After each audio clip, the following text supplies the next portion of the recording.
¿Cómo les va? ¿Qué dicen? Otra edición más de Aciertos y Errores que viene apurado, porque es lo que nos están haciendo desde el control, apurarnos de manera permanente. Pero ¿saben qué? No quería dejar de comenzar el programa sin hacer alusión a algo que ha sucedido en esta semana que acaba de culminar o empezar, no sé cómo quiera llamarlo. Lo cierto es que el fallo de la Corte ha generado una situación fea, para decirlo de alguna manera, para no utilizar otro tipo de palabra, sencillamente porque esto de habilitar o tener que gente que ha atentado contra la vida humana o crímenes de lesa humanidad tengan la posibilidad de tener esto del 2x1, la verdad que hace mucho ruido, ¿no? Y va una mención especial a la gente que se encarga de impartir justicia, y más precisamente a la gente de la Corte Suprema. La verdad que tendrían que rever algunas cuestiones, ¿no? Porque evidentemente de justicia queda poco y lo que sí está claro que van para el lado de donde sopla el viento, sencillamente. Esto parece, ¿no? Porque según el momento político es como actúa parte de la justicia y en particular la Corte Suprema. Es llamativo, el voto fue de 3-2, digamos, las personas que votaron a favor son los dos nuevos integrantes de la Corte Suprema, acompañado de una tercer jueza que en otro momento pensaba de manera diferente. Me acompaña en este bloque, al comienzo nomás, Gabriela Rojas Pérez. ¿Cómo andas, Gaby? Muy buenas noches, señor Correa, muy buenas noches a todos. Si tenemos que definir esta semana lo que produjo este fallo fue dolor. Dolor en los que conocemos la historia, dolor en los que hemos acompañado la lucha de los derechos humanos y dolor en los que hemos sufrido las consecuencias después de las estructuras de poder, del poder armado en democracia, en este caso de la policía, porque en realidad todo tiene que ver con todo, señor Correa. Nosotros vamos a escuchar un pequeño extracto de Delia Giovanola, que nos acompañó en el programa, donde ella es muy clara, habla de cuando lo recibe la gente de Arguindegui y les dice que los desaparecidos están en el exterior. Y vamos a escuchar otra parte de esa entrevista que usted le hizo, una entrevista interesantísima, donde Delia habla sobre esto de si los hubieran juzgado y no asesinado y no desaparecido y no sacado sus hijos, porque de eso estamos hablando, ¿no? Del Estado cuando comete estos atropellos contra sus ciudadanos. Esto es la violación a los derechos humanos. Sí, lamentablemente, es muy lamentable. Y esto es, cuando usted empieza a analizar cuál ha sido la actitud de todos los familiares, de dignidad, nunca de venganza, siempre pidieron justicia. Tardó la justicia en llegar años, porque la justicia llegó muy tarde. Muchos se murieron, recién están recuperando sus nietos. Y ha sido lo único que han pedido. ¿Qué más se les va a pedir? Lo cierto es que este fallo, digamos, nosotros no queríamos dejar pasar de largo este hecho porque nos parece fundamental, digamos, un hecho de porquería, ¿no? No queríamos, desde acá, desde un lugar humilde, de lo que tiene que ver con un programa zonal, un programa regional, habíamos tenido la presencia, como dijo Gabriela, de Delia Giovanola hace un par de semanas atrás, digamos, en donde fue muy clara, fue muy conmovedora, digamos. Uno no preveía que este tipo de situaciones, está bien, uno dirá, no, pero no cambia nada en el transcurso cotidiano de la gente. A ver, la pucha, si la historia, digamos, nosotros no la vemos en su plenitud y en su magnitud, algo mal estamos haciendo, ¿no? Y no se trata de generar discrepancia con sectores que uno no va a compartir nunca en absoluto nada, ¿no es cierto? Pero sí dejar en claro cuál es la postura de esto, ¿no? Nada más. Totalmente, señor Correa, y no olvidemos que el 30 de abril las madres y luego las abuelas cumplieron 40 años de estar reclamando exactamente lo mismo, justicia. Ningún familiar nunca fue en contra de quienes asesinaron, secuestraron, torturaron y les quitaron sus hijos y sus nietos. Y un último dato, nosotros en lo personal y en lo particular, Gabriela tiene un hermano fallecido, pero no por la dictadura, pero por la policía. Por la policía, sí, pero no es el caso de lo que estamos hablando del tema de la dictadura. Puntualmente ni ella ni yo tenemos personas que hayan vinculadas a nosotros que hayan sido desaparecidas. Así que esto tiene que ver más con un contexto histórico que no queríamos dejar pasar de largo. Con nuestra memoria. Tal cual. Gaby, gracias. Después vemos si reacomodamos un poco, pero como decía Gabriela, en el programa de hoy tenemos dos presidentes del Consejo Deliberante, uno de 3 de febrero y otro de Merlo, digamos. Con eso vamos a conversar de todo lo que tiene que ver con el entramado político del conurbano de la provincia de Buenos Aires. Pero como decía Gabriela, antes vamos a ver a Giovanola, que nos hablaba hace un par de semanas acerca de esta temática que hoy nos hace ruido, y ahí sí nomás nos metemos de lleno con este programa del día de hoy.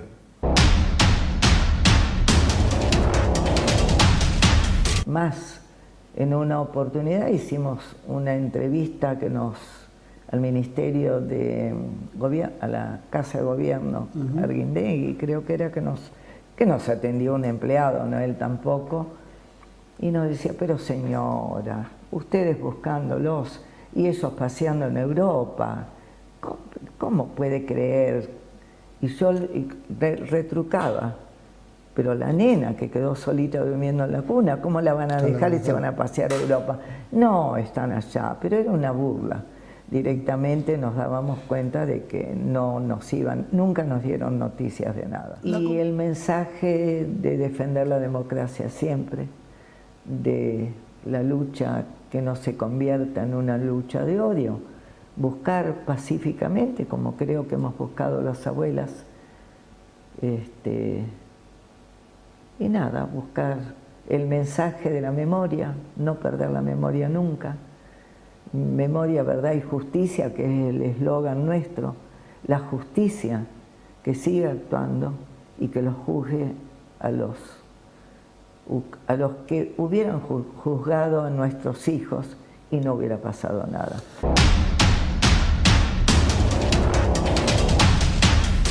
Defensor del pueblo de la provincia de Buenos Aires. Defende tus derechos. 0800-222-5262 www.defensorva.org.ar.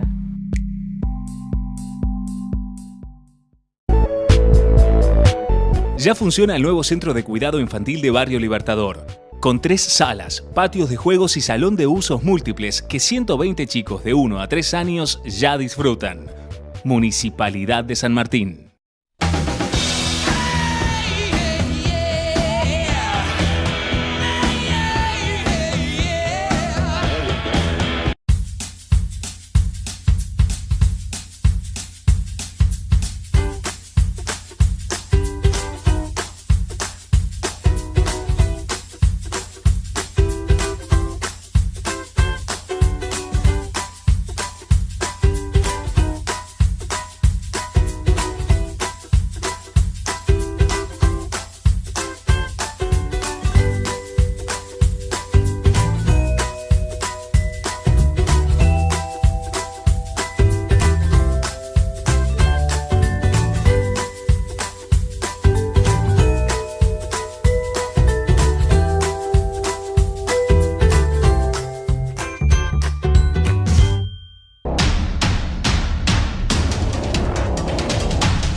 Lo dicho en el primer bloque, me acompaña en esta primera parte el presidente del Consejo Deliberante de 3 de febrero. A ver, antes de comenzar, buenas noches, Jacobino, gracias por su presencia en este programa. Antes de comenzar, quiero que me dé un punto de vista en función de lo que fue la noticia de la semana, el famoso 2x1, digamos, el fallo de la Corte, digamos. ¿Cuál es su mirada y su impresión acerca de eso? Mirá, a mí me parece que el ministro de Justicia fue claro en que le parecía que en ningún aspecto, en un tipo de delito, cabía o cabe considerar el 2x1 como una salida o una solución. Lo que sí rescato es la independencia absoluta de poderes. O sea, claramente la Corte sintió que había llegado un momento en que tenía que resolverlo y no hubo ningún tipo de presión o condicionamiento por parte del Ejecutivo para que eso suceda como tiene que suceder en cualquier república. Hay una mirada que tiene parte de la sociedad que, si bien es cierto esto que usted plantea de de la división de poderes, pareciera que en lo que tiene que ver con la justicia siempre se adecua al momento político, ¿no? Bueno, quizás eso forme parte de algo que tenga que evaluar el Poder Judicial dentro de su ámbito, si realmente acompañan los tiempos políticos, acompañan los tiempos de la sociedad o se manejan con una agenda propia en que cada ley o cada aplicación de cada caso se analiza en ese marco, ¿no? Creo que por ahí es un examen que tenemos que hacer todos, por eso el Gobierno Nacional lanzó el Plan Justicia 2020, que de alguna manera lo que procura es hacer un análisis integral de la situación del Poder Judicial en todos sus estamentos. A veces uno, cuando lo analiza, bueno, yo soy abogado y muchas veces prefiero ser cauto porque para siempre referirse a un fallo puntual hay que tener conocimiento absoluto de la causa y en este caso no lo tengo. Lo que sí me parece es que el Poder Judicial no está ajeno a la circunstancia o al clima que se va viviendo en la sociedad y está bien que lo vaya acompañando, siempre que eso no signifique actuar en base a presiones de la política. No, tal cual, lo que sucede es que en el tema, este es un tema muy sensible, digamos, desde para ya, la claro, sociedad. obvio. Eso quizás por eso también repercute de la Pero manera. ellos forman parte de nuestra sociedad, con lo cual es lo que te decía antes, sus fallos también reflejan sensaciones más allá de la aplicación pura, directa de lo que significa un marco legal.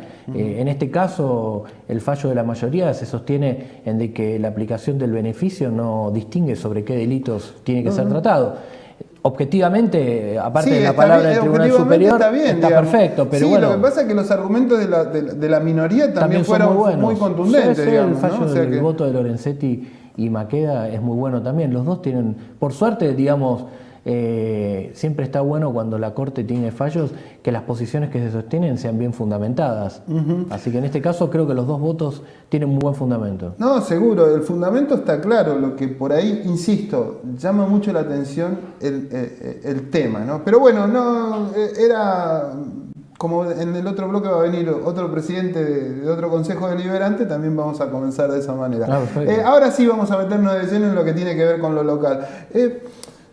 ¿Cómo fue este periodo en la presidencia de un consejo deliberante como el de 3 de febrero?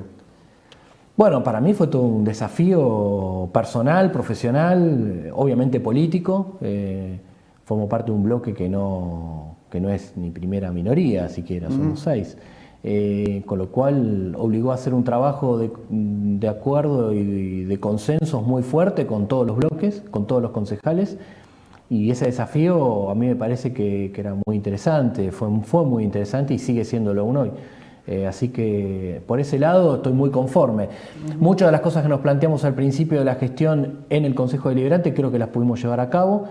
Yo lo que planteaba era que teníamos que tratar, dada la conformación que teníamos, buscarle una mejora en su calidad institucional, una mejora en su calidad edilicia, infraestructura, en fin, creo que teníamos en todos los rubros, en todos los capítulos, muchas cosas para hacer. Y empezamos a hacerlo, desde una obra edilicia que puso en condiciones los despachos de los concejales y fundamentalmente la zona donde trabaja el personal de la Secretaría Parlamentaria, hasta las mejoras que se están empezando a incorporar al recinto. Ahí vos hacés hincapié en algo que era fundamental, ¿no? Empezaste con algo bastante, si se quiere, entre comillas, polémico, digamos, por todo lo que venía, por los costos, por un montón de cuestiones que tenía que ver con la reforma edilicia. Pero así y todo, hoy el Consejo Deliberante muestra una mirada, digamos, rara, distinta a la que uno tenía acostumbrado durante mucho tiempo. Digamos. Mejor, ¿querés decir?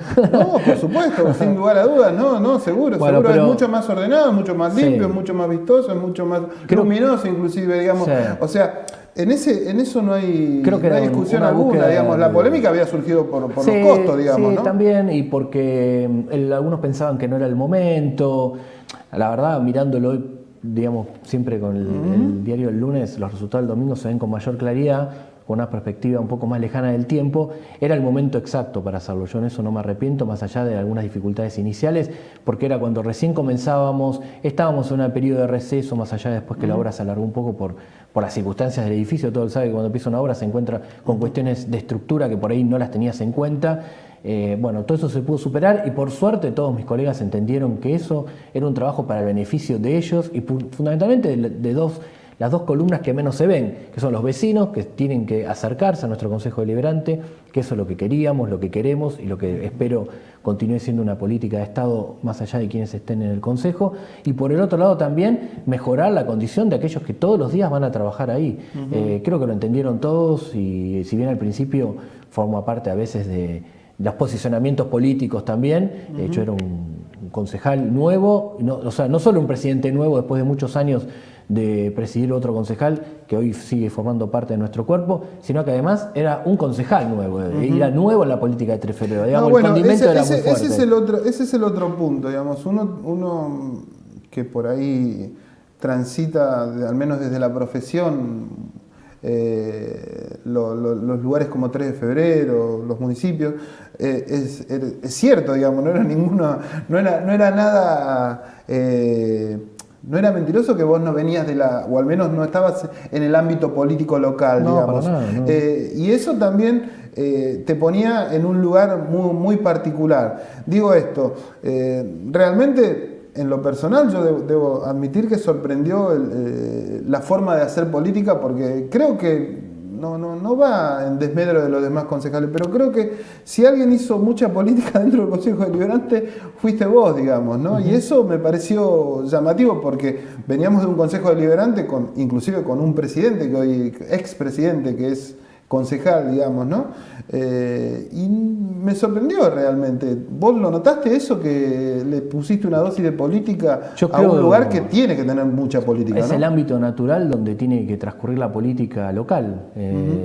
Como vos decís, y lo manifesté incluso cuando Diego, en su lanzamiento como intendente, y le empezamos a dar forma a la lista de Cambiemos, nos presentábamos hasta con orgullo de no formar parte inicialmente de la política local, pero yo estoy hace muchos años en la política y estoy convencido de que la política es un instrumento necesario para la articulación de los problemas, de la solución de los problemas de los vecinos. Entonces, el ámbito natural tenía que ser ese, tiene que ser ese, y espero que siga haciéndolo más allá de las mayorías circunstanciales que se pueden conformar. ¿Cómo hiciste para... digamos, transitar un consejo en minoría, si se quiere, ¿no?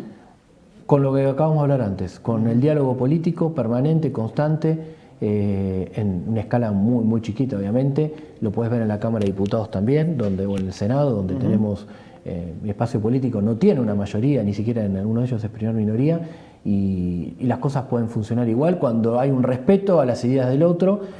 Yo siempre lo digo con mucho orgullo, más allá de la cantidad promedio enorme que sacamos de ordenanzas comparado con años anteriores, ninguna salió con el texto originalmente planteado por el autor de la iniciativa, sea el Ejecutivo o un concejal. Y eso es producto de que nos sentamos, discutimos, planteamos las posiciones de cada uno, nos enriquecimos de las propuestas de cada uno de los otros bloques, de los otros concejales, y por eso se pudo avanzar y trabajar en eso. Algunos lo comparan, digamos, en el formato hacen ciertas similitudes también con el formato que tenía Curto dentro del Consejo Deliberante, o al menos el curtismo. ¿Vos crees que es así? ¿En qué sentido? Y en el sentido de acuerdos con otros bloques, digamos, con otros concejales y demás. ¿Vos crees que es así eso? No tenía entendido que el curtismo hacía eso, pero... Y sí, de hecho sí. Vos fijate que ha hecho con otros partidos políticos, digamos, en su momento, con la UCD en su momento, digamos, se acercaron y fueron parte del propio oficialismo, digamos. En este caso también, o sea, sí. hay casos puntuales de concejales del Frente Renovador, por decirlo, que terminaron más dentro del lugar de Cambiemos. El ejemplo de poner UCD en realidad fue producto de un acuerdo muy grande nacional del PJ con UCD en su momento, pero y hago una aclaración con lo que dije antes con respecto al curtismo. También el PJ, y para no personalizarlo, merced al voto popular, pudo tener siempre una importante cantidad de concejales, así que a veces eso te invita menos a tener consensos políticos. Es bueno, no sé si es bueno o es malo, es una realidad objetiva de las prácticas de los cuerpos legislativos, ¿no? Cuando vos tenés... No, pero tampoco va en desmedro, sino que es una realidad. En ese sentido, sí, no teníamos otra alternativa, más allá, y esto lo digo no solo desde el punto de vista de práctico, sino también conceptual. Digamos, nosotros creemos profundamente en el diálogo y en la manera de consensuar políticas que sean beneficiosas para todos. Ahora, aparte de eso, la realidad indicaba que por la cantidad de concejales que tenemos en nuestro espacio político no nos quedaba otra que conversar con todos. En este último tiempo, lo que si bien vos decís que ha habido, de hecho sí lo fue, todo un trabajo muy interesante dentro del Consejo Deliberante, quizás la piedra en el zapato fue la rendición de cuentas, digamos, ¿no? ¿Cómo está eso hoy? La rendición de cuentas tiene una variable, un condimento muy importante, no solo en este año, digamos, este año es un año se juntan dos condimentos, ser un año electoral y ser una actividad muy política por parte del Consejo Deliberante, con lo cual ahí prevalece mucho más los intereses políticos partidarios que alguna otra cuestión más de interés público, si querés decirlo de alguna manera.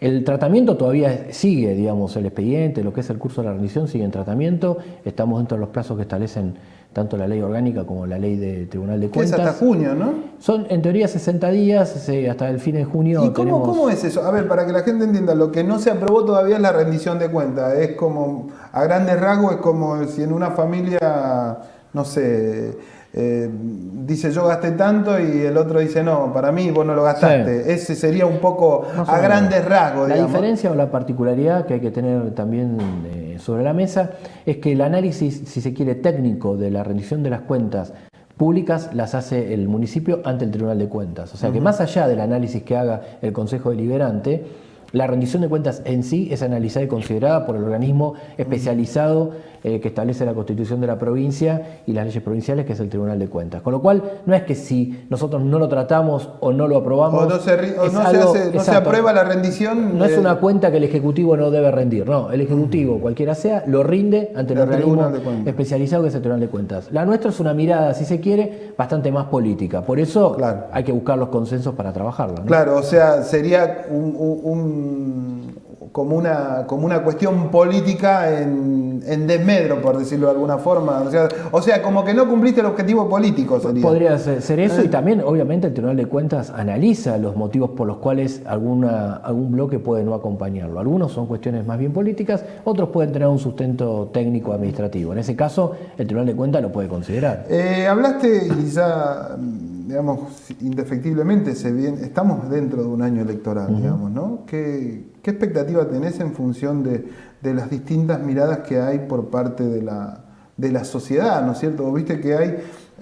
yo tengo la sensación de que se habló mucho de grieta y que esa grieta sigue estando, digamos, porque hay como dos bandos bien diferenciados, ¿no? Y esto quizás en un año electoral se note más, ¿no es cierto? ¿Vos qué miradas tenés en función de todo este primer periodo de gobierno de Cambiemos, ¿no? Nosotros lo que en lo que estamos convencidos y estamos cómodos es en mostrarle al vecino lo que hicimos, lo que le propusimos originalmente, tanto en el gobierno nacional, provincial y local, pues nosotros somos una expresión de ese espacio nacional y provincial en 3 de febrero, y mostrarle que realmente ese objetivo y esas ganas de trabajar que tuvimos, lo llevamos adelante. Nuestra expectativa es que todo ese trabajo que se hizo durante este año y medio, lo puedan comprender, lo puedan valorar y que nos sigan acompañando para querer cambiar. Lo de la grieta es algo que se discute mucho, yo lo dejo más para análisis político, creo que el vecino, el de todos los días, esa situación hasta lo molesta, porque la verdad lo que nosotros tenemos que hacer es trabajar para solucionarle sus problemas. Y nosotros nos orientamos mucho en eso. Un gobierno local lo que tiene, por un lado puede ser positivo, para otros puede ser una mirada disvaliosa, pero nosotros tenemos que solucionar los problemas concretos que tiene el vecino cuando sale por la puerta de su casa, que son los más inmediatos, los más cercanos a él. Y nosotros trabajamos muy fuerte en eso. La grieta existe, puede ser que desde el punto de vista de análisis político algunos digan que existe, incluso algunos dicen que les conviene a los espacios involucrados. Sí. Mi mensaje a la gente es decirle, el mensaje del cambio fue muy fuerte y no podemos retroceder. En 3 de febrero se notó un cambio, al menos en lo visual, ¿no es cierto? Se nota mucho. ¿Sigue siendo para 3 de febrero, al menos para el gobierno de 3 de febrero, lo más difícil de resolver el tema de la seguridad?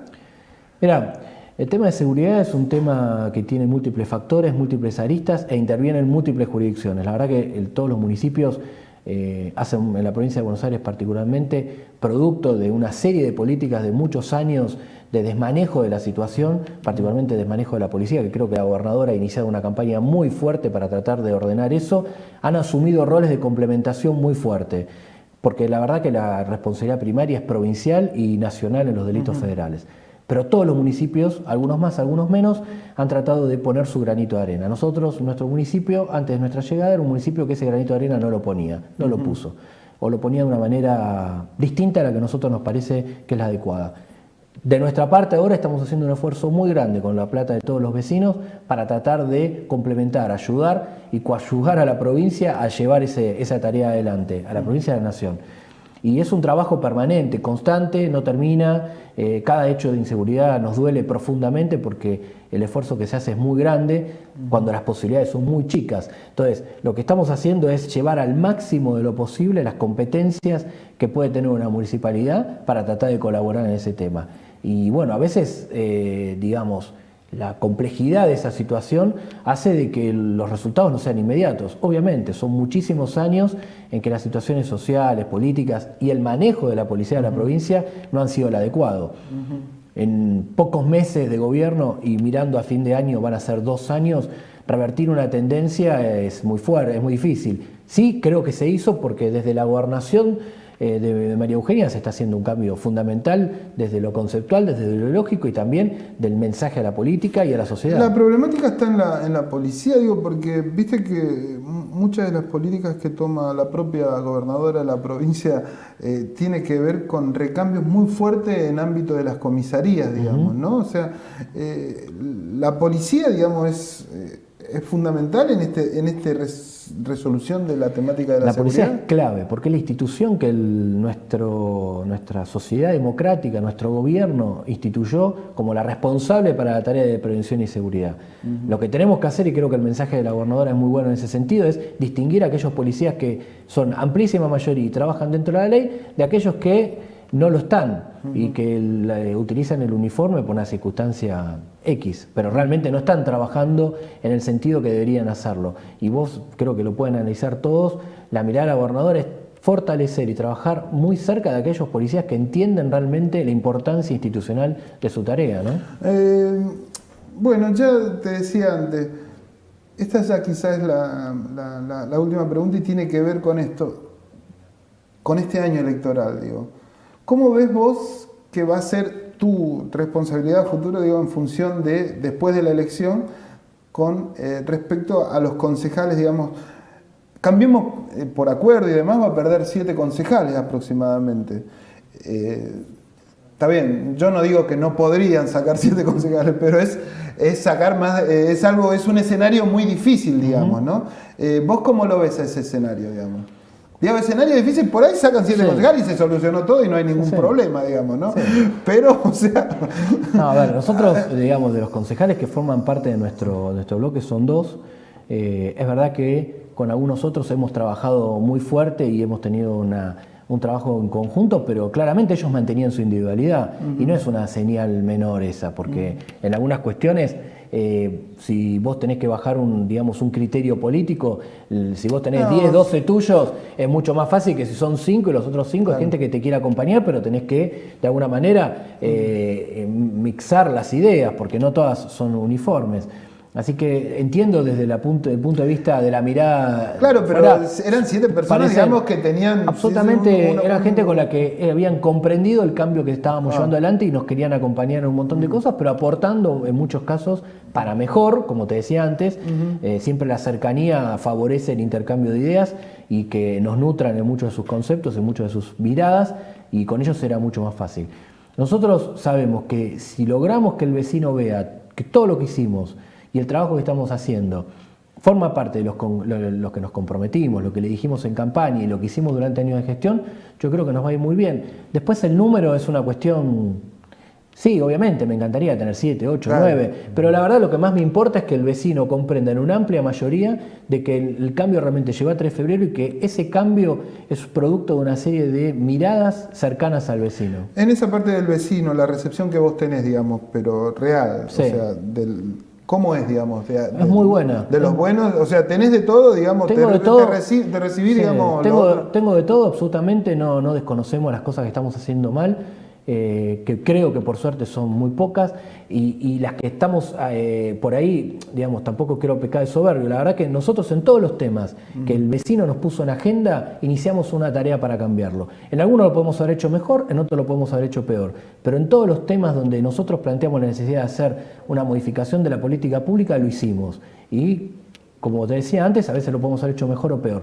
Lo que nosotros percibimos, que muchos nos tomaban siempre en chiste, pero nosotros lo hacemos con mucha alegría y muy concientizados, el tema de timbrear, de ir al vecino, de buscarlo, de hablar. A mí me ha dado la temperatura, y al intendente, a Diego, le ha dado la temperatura desde el día 1 de la gestión. Nosotros no estamos encapsulados en el microclima de la política. Absolutamente. Por suerte, el resto de las fuerzas políticas les parece que no. ¿Por qué? ¿Por qué decís que las fuerzas... Porque es vital estar en contacto con el vecino. Viste que hay muchas situaciones, te dicen que lo armás, que está, que no, o sea, digo, ¿cómo se hace esa producción del timbreo? El timbreo es absoluta, completa y totalmente espontáneo y genuino. El que lamentablemente yo invito a todo el que tenga ganas, periodistas, vos podés venir cuando quieras y mirarlo objetivamente. Es un trabajo que se hace a conciencia y que permite tener un refuerzo de la cercanía con el vecino, que es el que realmente nos marca la agenda y nos dice por dónde estamos yendo y si lo que hacemos está bien o está mal. Lo peor que hay es el microclima en la política, porque nos aleja del vecino y nosotros trabajamos para ellos.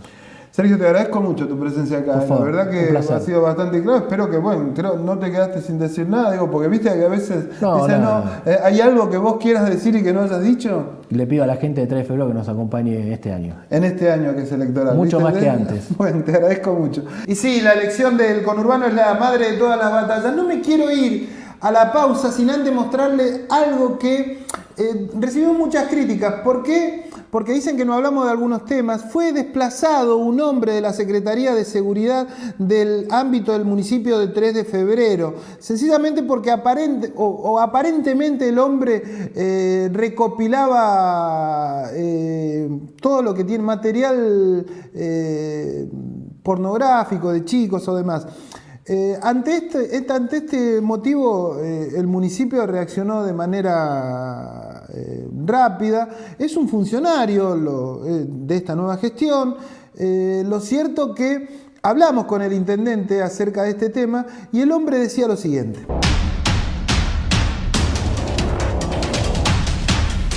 Bueno, nosotros como siempre tenemos una actitud muy respetuosa de la justicia, a diferencia de lo que hacía el gobierno anterior en muchos casos. Nosotros no protegemos a nadie y queremos que la justicia se expida. Y para defender la credibilidad de nuestro gobierno y la confianza que hemos construido con el vecino, le pedimos al funcionario que dé un paso al costado el mismo día que yo tomé conocimiento con la situación, pero más que nada para que él pueda hacer el trabajo que corresponde de defender lo suyo en la justicia y nosotros preservar el trabajo del equipo. Así que pedí la renuncia y él ya no es parte como funcionario del gobierno municipal. ¿No estaban anoticiados de esta situación previamente que se incluya? No, de ninguna manera, y aparte la situación primero la tiene que corroborar si es así o no la justicia. Nosotros nos vamos a prejuzgar, y yo lo que pensaba frente a este hecho como reflexión es que uno cuando designa funcionarios evalúa capacidades técnicas, a lo sumo algún perfil profesional, un currículum, pero yo he designado 80 y pico de funcionarios que me acompañan en el gabinete, en los cargos funcionales de director a secretario, incluyendo subsecretarios, y yo no conozco la vida privada de las personas. Así que frente a una duda como esta, creo que hay que ser muy concluyente, como lo fuimos en el pedido de renuncia, que la persona se defienda en la justicia y preservar así la confianza que hemos construido con el vecino.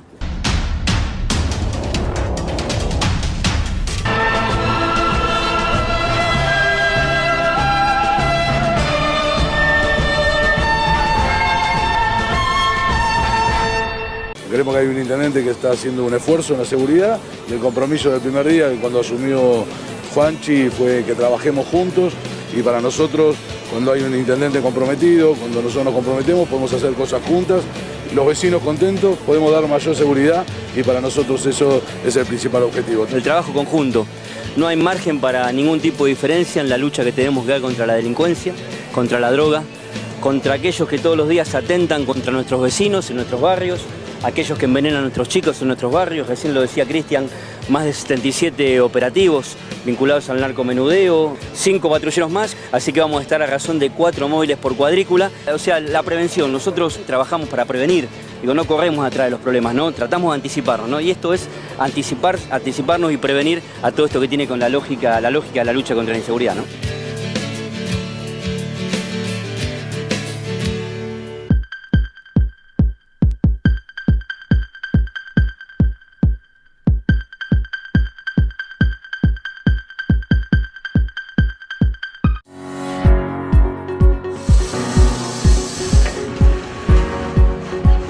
Te queremos contar que el gobierno de Morón ya asfaltó más de 46 calles de tierra y en el 2017 pavimentará 70 calles más.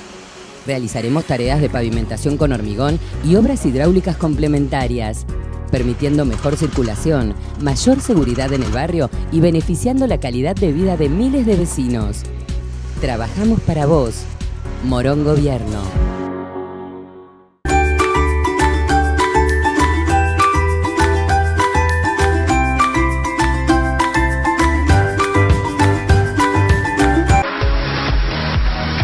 Si usted tiene un problema jurídico, no lo dude.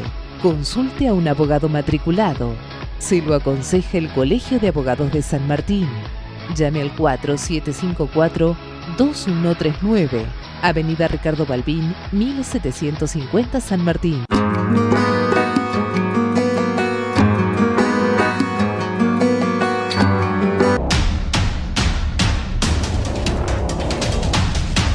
Bueno, ahí escuchábamos a un Valenzuela que manifestaba que ha desplazado a un funcionario que en principio pertenece a su gestión y que ya no está más. Los motivos lo tendrá que determinar la justicia, dice, para que trabaje mejor la justicia. Queríamos mostrárselo porque muchos nos decían que no habíamos hablado de esta temática que había salido en distintos medios. Me acompaña, como ya lo habíamos anticipado al principio, el presidente del Consejo Deliberante de Merlo. Estoy hablando de Pablo Rendich, un hombre del Frente para la Victoria. Antes que nada, buenas noches. Gracias, Pablo, por venir. No es la primera vez que nos acompaña. Pero sí es la primera vez, creo, después de... No, ya había venido, ya en la gestión, ya como presidente del Consejo Deliberante.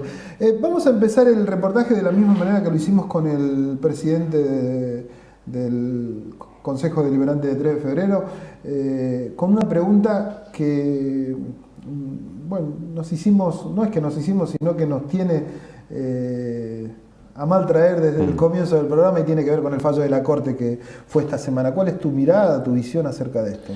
Con muchísima preocupación porque veo que ya a partir de hoy y los próximos días hay presentaciones que se están haciendo pidiendo la inmediata excarcelación, por ejemplo, de apropiadores de bebés y de hombres que fueron condenados, que tuvieron la posibilidad de defenderse, que tuvieron un juicio justo. Entonces, esta medida es absolutamente irracional desde la lógica, desde la razón, desde el sentido común, desde la política también, porque he escuchado a mucha gente de Cambiemos que está en contra, en las últimas horas pronunciarse a varias de sus figuras políticas. Entonces, sinceramente, fuera de tiempo la medida, absolutamente innecesaria que la Corte se haya expresado en este tiempo y forma, retrocediendo y llevándonos a un debate que de por sí el 2x1 es producto de la ineficiencia, tal cual, porque el origen de su surgimiento es un beneficio de la ley más favorable para el ciudadano, que en este caso que no está bajo un proceso, pero que no debería ser tal situación. Entonces ya estamos fallando y estamos interviniendo sobre hechos normales, ¿no? O sea, sobre un error, sobre una falla.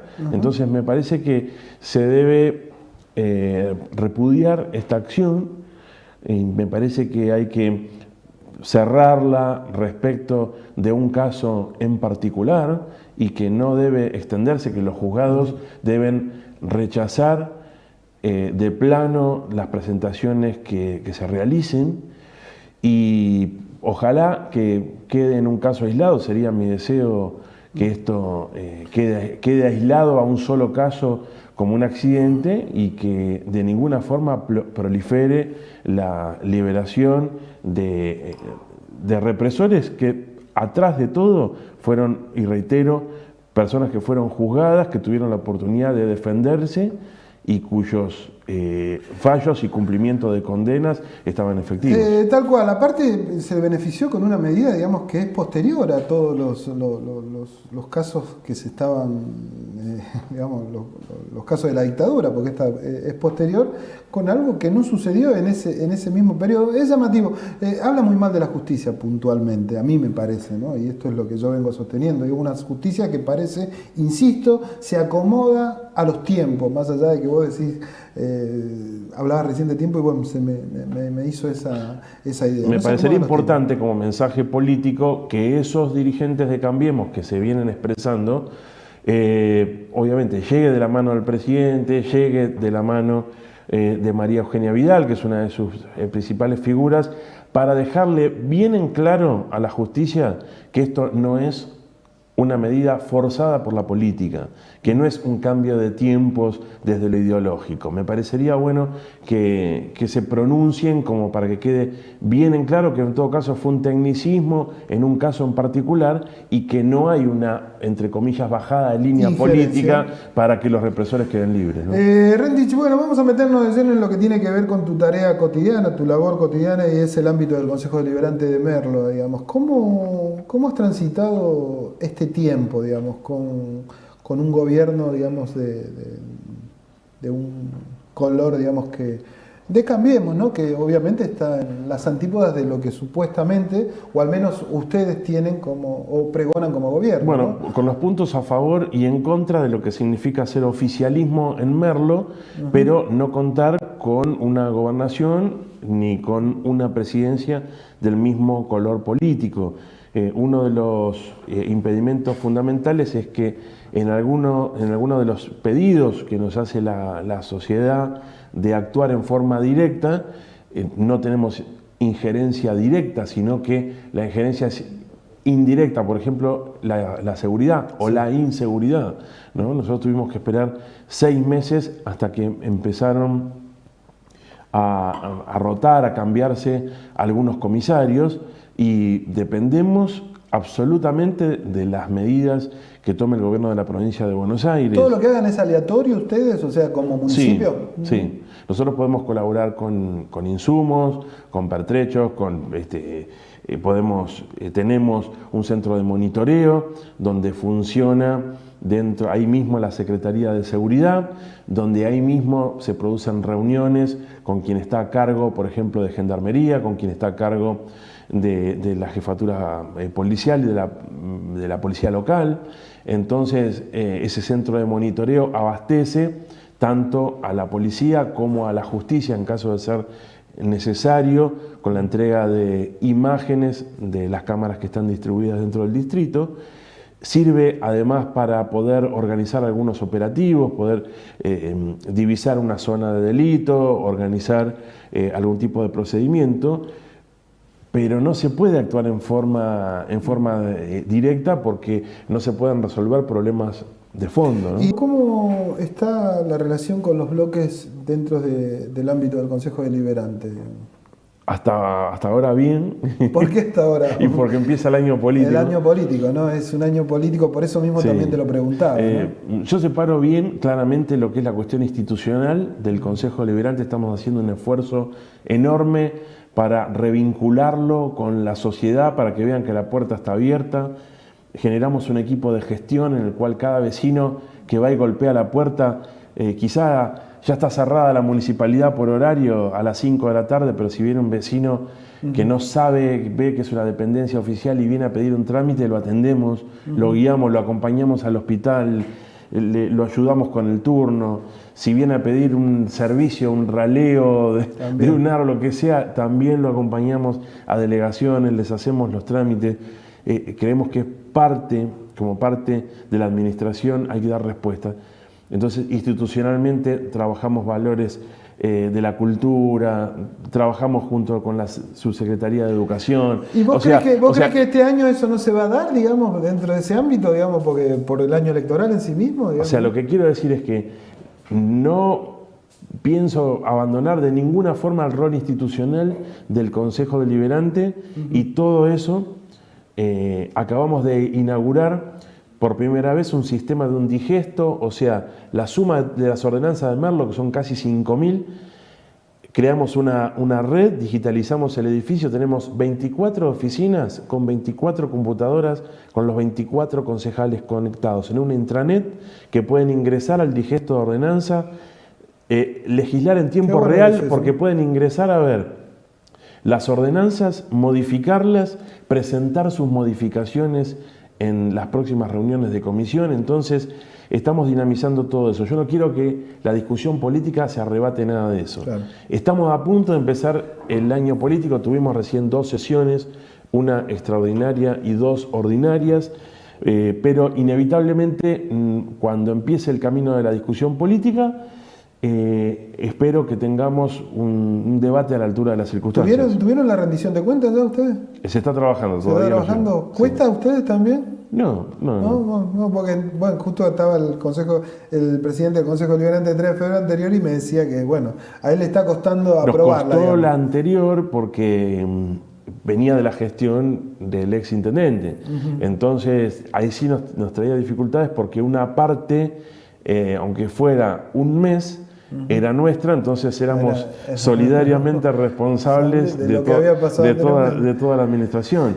Entonces había que revisar muchas cosas y hubo que prolijar muchas cosas antes que termine el periodo, entonces esa sí nos costó. Pero en esta ha sido un gran año para Merlo. Pero no has tenido tantas dificultades con la oposición, digo, en sí misma, ¿no? No se te han plantado... Bueno, digamos, porque lo que se trazó fue una línea entre lo que era la discusión política nacional, la llamada grieta, y la discusión que hay alrededor de las políticas nacionales, y lo que tenía que ver con la gestión local. En lo local se entendió que si no tirábamos todos para el mismo lado, obviamente para el mismo lado haciendo las cosas bien. En función de los vecinos. El no poner el palo en la rueda automático que tiene a veces la política, de negarse por negarse. Sino que se entendió que si no se tomaban medidas de fondo, como para sacar adelante el distrito, o sea, ¿quién va a estar en contra de ampliar el hospital, de empezar la policía local, de derogar un estatuto que teníamos municipal que era inviable y que fundía al municipio? Bueno, hubo ciertas medidas de fondo que por suerte fueron apoyadas por el Frente Renovador y por Cambiemos. ¿Ven discriminación por parte tanto del gobierno nacional o provincial a llegada de aportes por parte de esas entidades para el municipio, digamos, por ser discriminación, digo, por ser de un color distinto al de Cambiemos, ¿no? No vi discriminación. Me parece que Merlo está bien posicionado en cuanto a la coparticipación. Lo que yo veo son el déficit está en que se pregona que se está haciendo una fuerte inversión en obras y Merlo tiene algunos déficits estructurales que dependen de nación y de provincia. Nosotros necesitamos urgentemente que las obras troncales de cloacas y de agua avancen. Nos abandonó la empresa de aguas. Claro. Hace varios meses que dejó de funcionar. Entonces tenemos parte del agua con niveles de contaminación realmente peligrosos. Entonces no tenemos, hasta que no llegue AISA, que es la propuesta del gobierno nacional, los municipios no tenemos las herramientas para poder, mal podríamos nosotros, invadir una oficina provincial y ponernos a administrar algo. Esto hay que explicárselo a los vecinos. Una dependencia de una empresa estatal o paraestatal que está administrando el agua del distrito necesita que sea canalizada a través de la provincia de Buenos Aires. Claro. Y estamos durmiendo la siesta y estamos con el agua que no sabemos qué estamos tomando y esperando que entre AISA, y a su vez de AISA vamos a tener que esperar que haga las inversiones. Claro, después es todo un proceso. Y que nos llegue el agua desde el río. Entonces, y las cloacas, la gente está vertiendo donde puede. A veces lo está haciendo en los pluviales, lo está haciendo en la calle, hay conexiones ilegales. Entonces, el municipio está haciendo lo que puede y un esfuerzo titánico por hacer todas las obras que puede realizar en materia de infraestructura, utilizando esos fondos de coparticipación o los fondos que tiene asignados a obras, pero falta un desarrollo, falta un desarrollo de base que es importantísimo. Pablo, la última, porque nos están haciendo señas de allá del control. Y tiene que ver con este año político. Sin lugar a dudas, digamos, el peronismo busca reencauzarse, digamos, como una alternativa válida para toda la sociedad, tras el traspié que ha tenido con haber perdido con Cambiemos, digamos. ¿Vos cómo ves este escenario, digamos? Hablamos de actores que hoy suenan mucho dentro del peronismo y que van a ser un poco los protagonistas, digo, tanto de Cristina Kirchner, tanto del propio Randazzo, digamos. ¿Qué mirada del propio Massa también, porque no deja de ser un hombre del peronismo? ¿Qué mirada tenés acerca de eso? Me parece que los protagonistas están siendo muy responsables a la hora de trabajar políticamente, que lo están haciendo en silencio, sin polémicas, sin declaraciones que puedan entorpecer. Sé, y vale la pena decirlo, de los esfuerzos que se están haciendo por la unidad, de la cantidad de reuniones que incluso demanda para hombres como Gustavo Menéndez un esfuerzo enorme, porque después de gestionar todo el día es asistir a reuniones, encuentros en los cuales todo el mundo se sienta en una mesa a ver cómo puede ayudar y cómo puede recuperar esta pata fundamental de la política nacional que es el peronismo.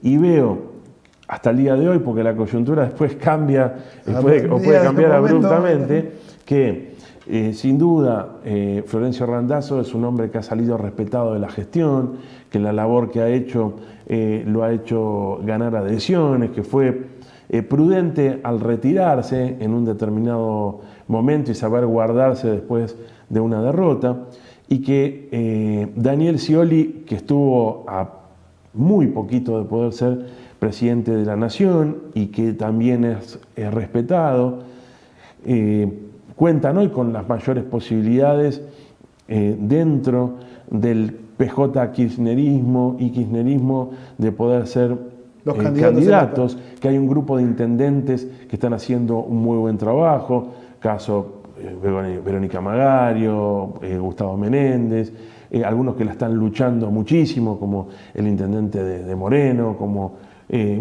otros, que quizás no están dentro del mismo espacio, pero que yo tengo una buena relación, como Juanchi Zabaleta, como Cato Podis.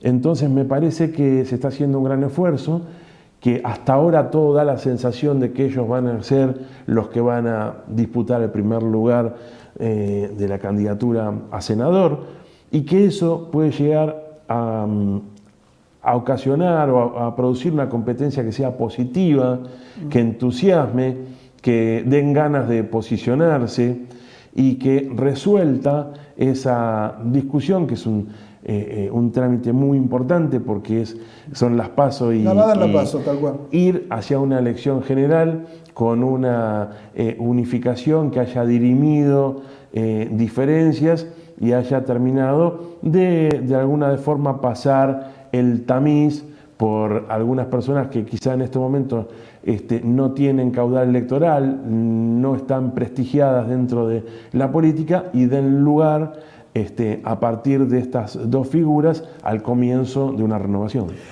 Pablo, te agradezco mucho, ha sido muy claro, digamos, se entendió bastante la última parte, digamos. Espero que la entiendan lo que la tienen que entender.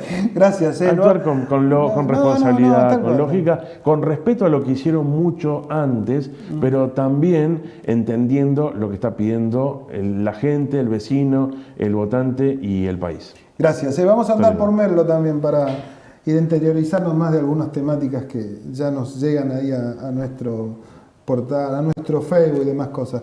Gracias. De nada, gracias. Nosotros nos vamos, ya nos quedamos sin tiempo. Hay un festival en el Arca, ese lugar que impulsa muy bien nuestra colaboradora y amiga Gabriela Rojas Pérez, el próximo 13 de mayo, ahí están viendo los datos, así que si puede dar una mano, bienvenido sea. Nosotros nos reencontraremos la semana que viene con más aciertos y errores. Han sido muy amables por estar del otro lado.